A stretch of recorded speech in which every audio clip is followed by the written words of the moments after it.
Hi all, welcome to another in a 10-minute nutshell game. Let's have a look at the game Ralf Akesson against Morozevich in the amazing Lloydsbet Masters of 1994, where Morozevich dominated with 9.5 out of 10. Ralf Akesson he was awarded the IM title in 1981 and the GM title a year after this game in 1995, so he was approaching his peak. Swedish champion in 1985 and 99. European Junior Champion in 1980 to 81, and he was also a Senior International Master in Correspondence Chess. Let's see, Knight F3, Morozevich plays Knight C6, and we see this system, which is the looks like a Chigorin system, basically. Bishop F4, Bishop G4, and almost in a way it looks a bit like a Roy Lopez strategy in reverse, putting pressure on D4.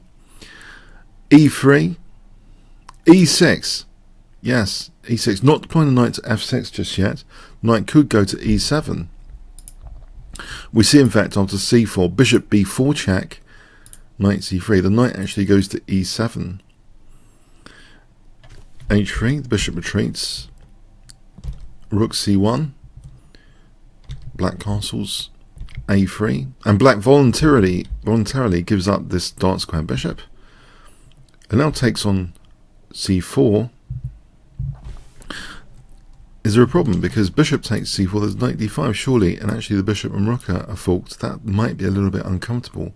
White takes carefully with the rook. Now we have knight g6 hitting this bishop anyway. It retreats. And now, you might think this is strange, but black Morozevich voluntarily gives up his other bishop. White is threatening things like g4 though currently. What to do about this bishop on h5? So he gives that up and now hits out with e5. But the two bishops against the two knights here.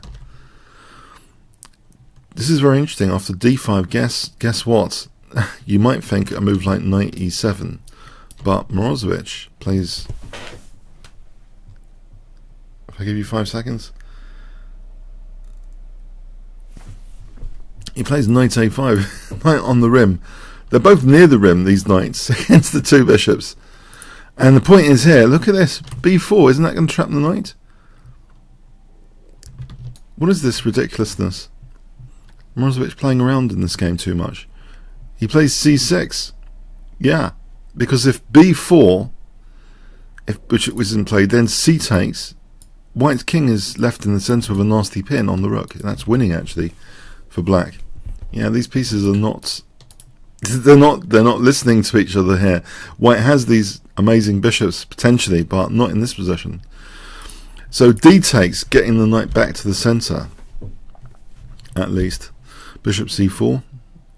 But the other one goes to the rim as well for an attack on the queen.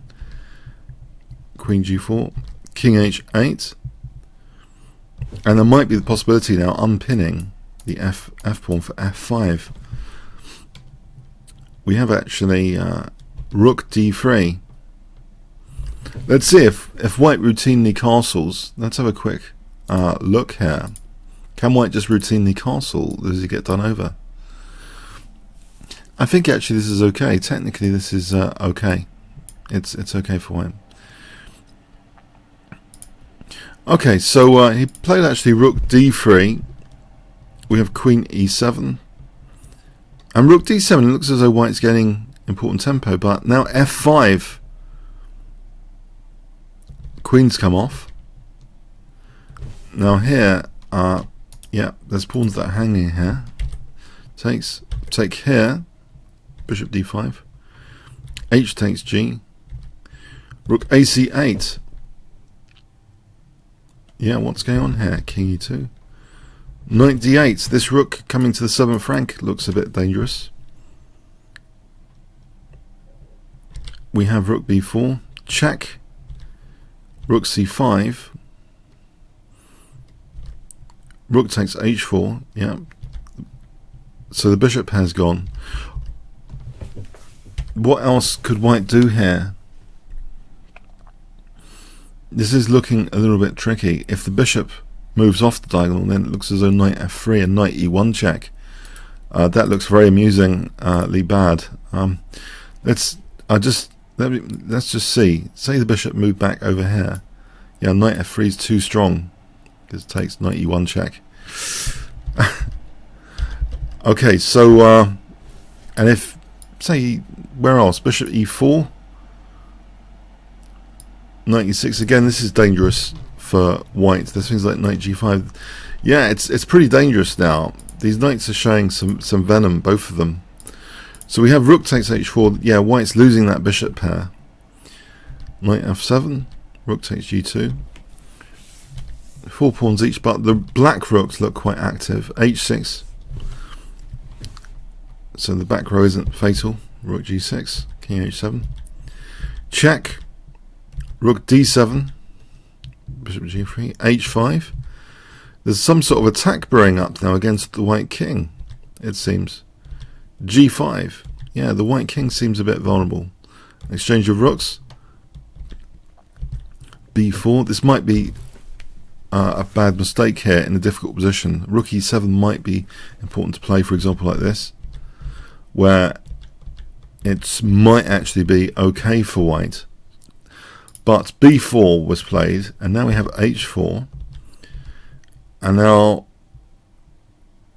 e4 check, and white is in big trouble.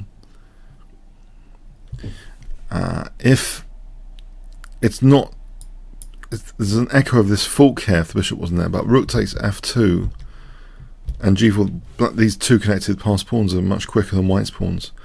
So we have king g2 instead, but now knight h6, so the knight's coming to g4. Takes, knight g4. And now knight takes e3 check.